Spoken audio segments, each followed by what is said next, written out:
We are back with Steven for the AFS Health and Care podcast. I don't think I told you this, too. This actually is a podcast. Oh, I didn't know that. I didn't tell you that. One of the pieces of what we're doing here is we want to share member success stories with the world, because the people that are listening or watching this are mainly those people that are kind of on the fence with getting involved with the health and fitness plan. So they could listen to the trainers and the coaches for advice, which is great.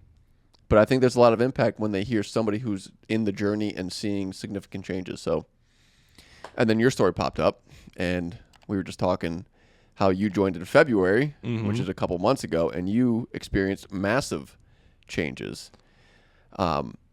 which I will talk about. There's hard data that we measure in terms of change, but I also want to use this time to hear more about like the internal change too, because before you came here, dude, you were not like an exerciser. No, I was not, Kemper. You were not. Get us up to speed on Steven's origin story, if you will. Like, what got you to this place in February to start doing this thing? Okay, so let me just first say I'm 30 now, and Did when you just turn 30? I turned 30 last August, but Okay. I'm 30 and like still relatively young, I would say, but I haven't been exercising, or I would say fit, in well over a decade.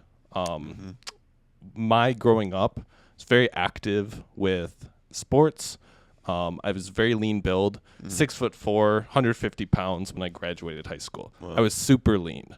And then after that, I kind of became sedentary. Like, I'd play video games, I would have schoolwork, I would just not do physical activity, not do exercise. I kind of dropped most of the sports. I'd play here and there, but not too much. And so I slowly gained weight. I slowly got less strong, less strength. Started to feel aches and pains that I could only attribute to getting older. And that's how I got to here in February, where I decided, no, I don't want that anymore. I really want to change myself. And so I started seeking out different gyms and just things I could do to better myself. Yeah. I remember that story when you first came in here, because we talked. Yeah. And you mentioned, which is great. I commend you, because most people will live in the aches and pains until they're in their 60s and then do something. And you're like, oh, dude, I'm too young to feel like this. So I'm 30 and I'm feeling like probably what I will feel like when I'm 60. I was like, I didn't want that anymore. So you grew up playing sports and you're staying active, and then you said from like 20 to 30, you were sedentary and unhealthy. Unhealthy. Well, I mean, it was like it was a slow decline. It definitely felt like I was slowly gaining weight, like maybe 5-10 pounds a year or something like that, and it wasn't anything super massive or noticeable. I mean, it was noticeable, but not crazy amounts. And it was just really tough to just see what I used to be and then what I am now. Yeah. So was there like a pivotal moment that happened where that took you to look at our site and reach out to me to have a conversation? For me, I think it was more or less just the culmination of waking up every morning not feeling good. Again, aches and pains that it's like, I don't want to feel like that. And look in the mirror. I'm not happy with how I look. I'm not unhappy, but I'm not happy with it. And I just wanted to feel better. That was really the moment that I decided, hey, let's change something. And let's do it now instead of a year from now. Yeah, man. I mean, I'll share these numbers here if you don't mind. Sure. Some big stats. So, I mean, within a matter of a couple months, you lost 20 pounds of fat mass. You increased your lower body strength by 70%, which is wild. Your upper body strength went up about 50%. Your aerobic fitness went up 30%. Like, it was just all the markers just like skyrocketed, which is awesome. And that's great. It's not as important, I don't think, relative to how you feel. So I am curious to hear about, how you do feel from February to now. What has changed in terms of the subjective metrics, if you will? Yeah, so that was like the the biggest change I found. It wasn't how I looked. It wasn't what the numbers said. It was actually just how I felt. And I can tell you confidently, I feel better than I have since I turned 20. So it like the last decade, I haven't felt as good as I do nowadays. And what, like, get specific with it when you talk So, about feeling. For example, when I wake up, I actually have energy in the morning. I'm not requiring caffeine or coffee to get started. I can actually move about my day. I want to get some food because I want that protein. I want that carbohydrates just to move forward a bit. But I can start the day without much issue. During the day, work, I'm an IT specialist. It's mostly a mental job, and I'm talking with people quite often. I'm solving problems, and I just think more clearly. When I'm talking with clients on meetings, I can articulate better. And like these are just small, minor changes that I've been able to notice in myself. And I'm sure other people have been able to notice, but they may not say anything. But yeah, I mean, there's a massive like cognitive improvement. yeah, component that was the wildest part. I Yeah. could not believe how much clearer and sharper I could think. Yeah. I think that's underrated when it comes to starting a health and fitness plan. A lot of times it is more to the physical changes that people wrap their arms around, like strength and building muscle or rehabbing an injury. But more times than not, people have that mental adaptation that happens. They feel better. They're sharper. People that struggle with a little anxiety and depression, those symptoms start to go away. So it is a well-rounded like thing to implement that kind of cuts all aspects of the health spectrum. Other things that changed, and this is more on the physical side, but I would get winded from sometimes just going up and down the stairs for my apartment. I live on the 3rd floor, and so there's some stairs I have to go up. And sure. I'd get a little bit winded, especially if I had to do it quickly. But Yeah. now I don't have that problem. Yeah, Like, dude, your aerobic fitness went up 30%. That's why. for that aerobic fitness, if you told me back in February that I could run a mile straight at a 7 mile per hour mile, without stopping, without breaks, nothing, I wouldn't believe you. Is that what happened? That's what happened in my Seven my miles? 90. Oh, wow. In the Cooper test that we did, Yeah. I was able to run a straight mile, 7 miles per hour, No way. for the full time, and I've not been able to do that probably ever. That's impressive. I was shocked that I could do that. Do you remember what you did the initial assessment? Yeah, I was able to run a little, or not run, but like run, jog, walk, etc. A little mix. over a mile in total, and then I couldn't keep up the pace. Like if I was going at 6 or 6.5 miles an hour, Yeah. I could only do that for 2 or 3 minutes, and then I had to drop the pace down because I couldn't keep up. My stamina was just not there. And then in the 90-day reassessment, I was able to do it. And yeah, I was tired at the end, but hey, I could still do it. That's pretty impressive. That's a big change. Running for a mile, I think it's a 12-minute test, but running for 12 minutes nonstop is a big feat on its own. Yeah. I want to hear more about what has changed since you started here. Tell us about, I want to hear about the exercise plan, like what you changed on that front. Anything lifestyle-wise, too, I think would be interesting to hear. Yeah, about. so the exercise, again, before I'd started anything, I wasn't doing walking on a daily basis. I wasn't doing any exercise, going to the gym. I'd play disc golf here or there, but not during the winter times. Yeah. Now I'm doing walking every day, about 3.5 to 4 miles. I'm going to be going to the gym here at AFS 3 times a week, doing the strength training classes with the different coaches here. And then there may be days that I still go out and play sports. So that's going to be like going out with my buddies and playing disc golf. That's going to be playing some pickleball at the local courts, things like that. There you go. That's so taking like over the world. This has become an active lifestyle as opposed to a sedentary one for me. Outside of the actual activities, the main lifestyle changes I made was focusing on sleep, Okay. And I had to completely rework my nutrition. It used to be something where I'd eat out probably every day, maybe 2 to 3 times a day. It would be McDonald's, it would be Subway, it would be Buffalo Wild Wings. It could be just prepared salads or whatnot. And now it's going to the grocery store 2 or 3 times a week. I'm buying whole foods. I'm buying fruits, vegetables, fish, chicken, beef. I'm preparing it myself, which does take a toll on my time, but I'm knowing exactly what I'm eating, and I'm getting all those nutrition values, high protein, lean fats, things like that. And it's really helped me out just keeping the energy up and keeping up with this active lifestyle. I mean, those are all big changes to make. I want to recap what you said here because you talked about physical activity, which I think is huge. You started exercising here 3 times a week, and then you also increased your activity via walking. Yep. Is that outside? Walking outside, walking on a treadmill. I mean, we're not always blessed with sunny days here in Michigan.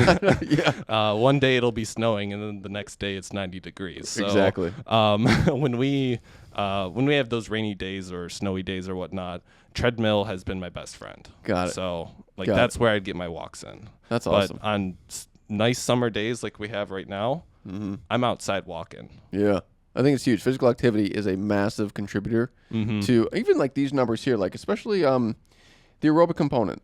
Like if you start walking another couple thousand steps a day, you better believe your aerobic fitness and your heart health is going to go up. Yeah. And then you pinged on another important health topic, which is sleep. What was your sleep before versus the habit you changed now? My sleep before was I might go to bed about 2 a.m., 3 a.m. Oh, boy. I'd be up anytime between 8 a.m. to 10 a.m., depending on what I had to do for work the next day. So I was getting just too little sleep. Yeah. But also, my sleep was just very erratic. Like, I didn't have set times to go to bed. I didn't have set times to wake up. And I was just getting by with probably the minimum sleep that my body needed, where now I'm trying to give myself that 8 hours every day so that I can wake up, feel super rested, and then continue on. And what is your sleep time and wake time now? So my sleep time and wake time now is about 11:30 p.m. And then I'm going to wake up about 8:30, 8:45. That's great. It takes me a little bit of time to get to sleep. I'm trying to still improve that. Like, hey, if I'm getting in bed at 11:30, can I actually be sleeping by midnight or somewhere around there? I'm still working on that, but like I'm spacing out about 9 hours of time for me to sleep, and I'm able to use that. That's great. You feel better. I do. Like That's awesome. That's when I get lack of sleep, especially multiple days in a row, I just really feel it. You don't function. Yeah.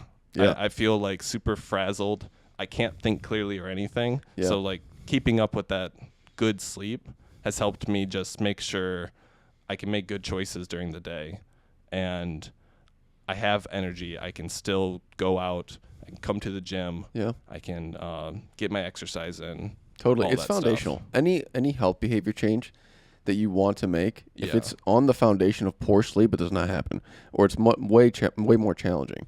When you sleep well, it sets you up to make decisions around physical activity, exercise, nutritional choices. It just sets you up better to make those decisions because you're not going in tired and depleted. And there's a hormonal shift and cocktail that happens when you don't sleep well. Your hunger hormone gets elevated and your satiety hormone gets depleted. So you're like running against your hormones to make good habitual decisions. If I didn't wake up with enough sleep, I would immediately want just something high fat, high sugar. Yeah, right. That's And exactly. it was- Dude, that's your ghrelin. Yeah. That's ghrelin creeping up. Yeah. And it was just like even though I'm not wanting to make that decision, my body makes that decision for me. It's like, hey man, something's not right. We need to stock up on sugar and fat and fuel up because we might not be here in an hour. Yeah, the body doesn't work with you all that time. So you made a lot of changes, Steven. I did. What was the hardest part about the change? What were some of the obstacles that you faced? I think making the nutrition right was the hardest part. Okay. That has been like, I like my junk food. I really love sweets, but like What's your favorite sweet? my favorite sweets are actually like scones.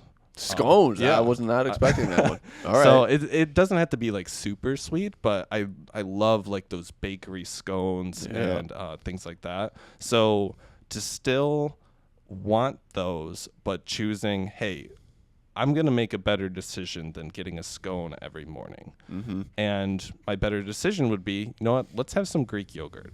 There you go. Let's have that, and we'll add some strawberries or blueberries. So I'm still getting that sugar, but I'm getting it from a natural source. And you're combining it with like more nutritious foods. Yeah, with high protein foods Yeah. and low fat. So that's like the hardest part that I've made. Well, But how did you stick with that? How'd you make it stick? how'd I stick with that?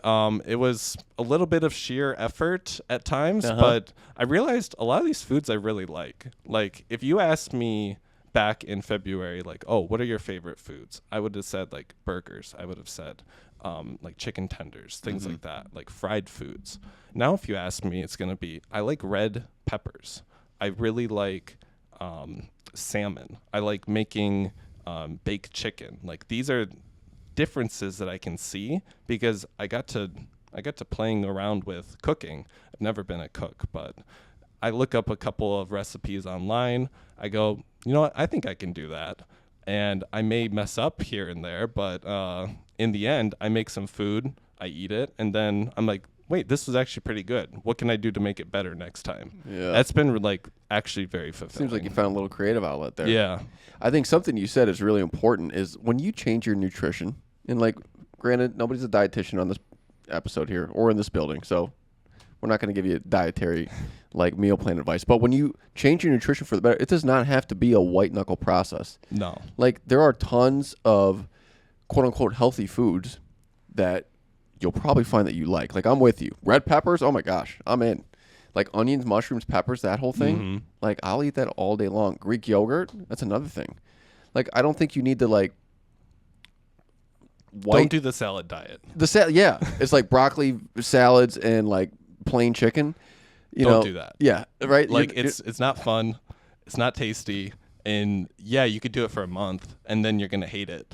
Right. I think if you find the 5 to 8 or 5 to 10 foods that you really like that are in line with your health outcomes, and you just rinse and repeat it. Mm-hmm. Make it simple. Yeah. That's I've, huge, man. I've kept a lot of the same foods like in my rotation: eggs, Greek yogurt, chicken, salmon, different vegetables, carrots, hummus, whatever. Right. And those are like my staples.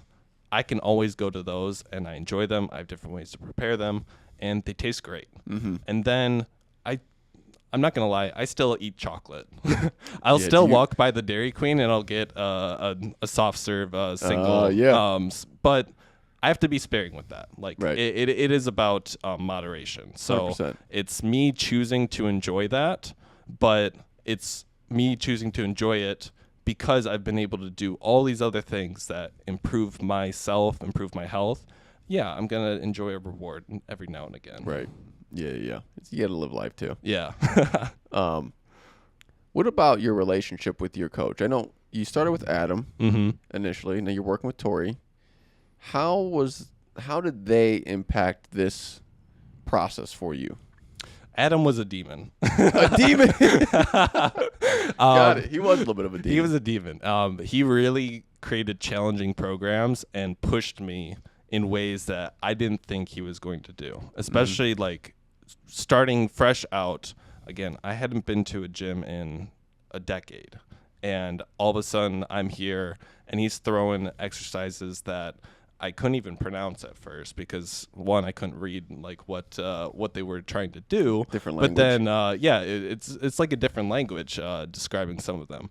But then he's showing me every step of the way.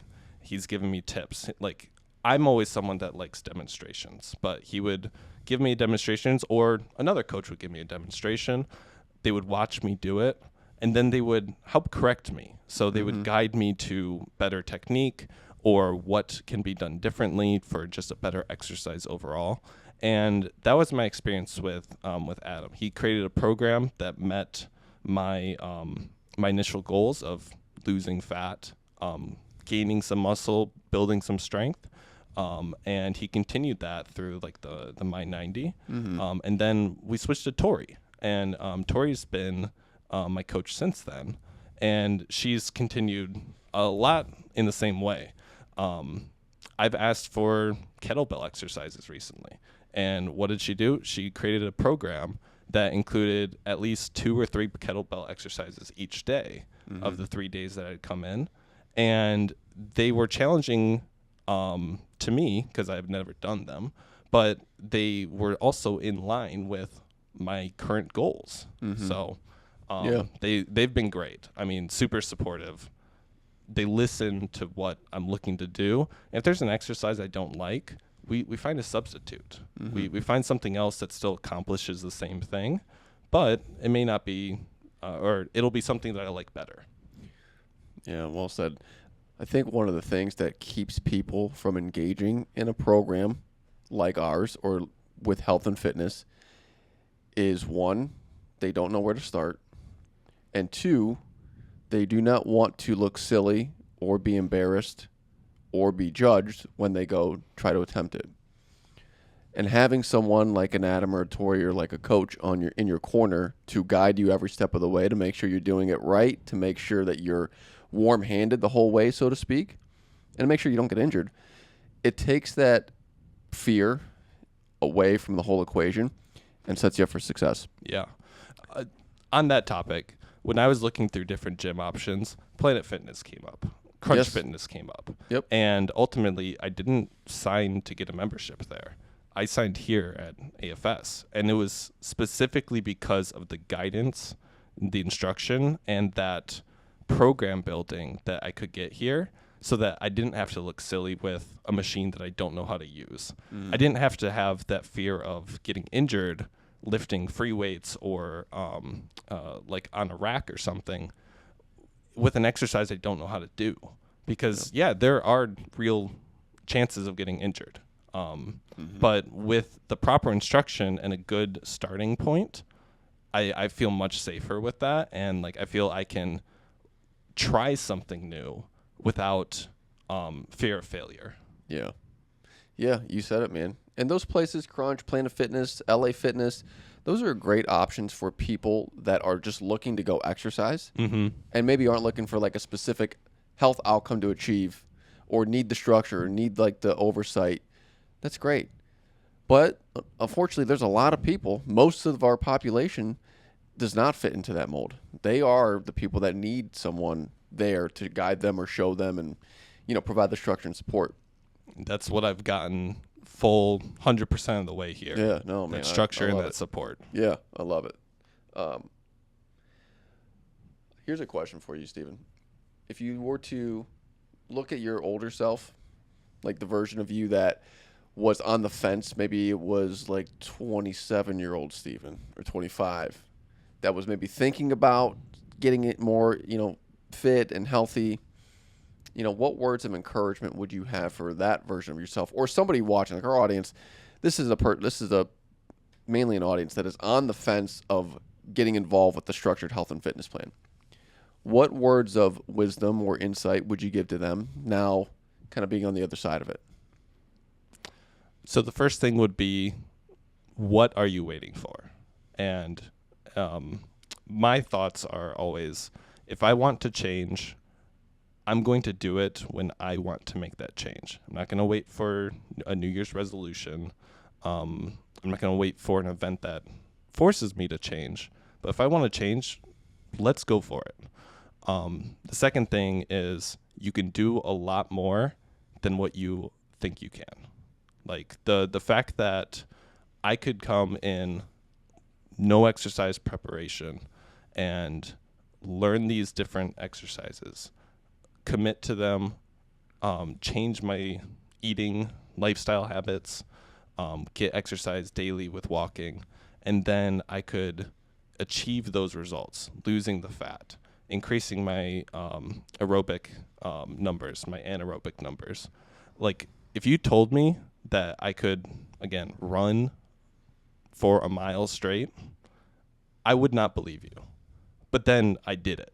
Mm-hmm. And it was only 90 days later. That's not that much time to see Short. something that I didn't think I could even do.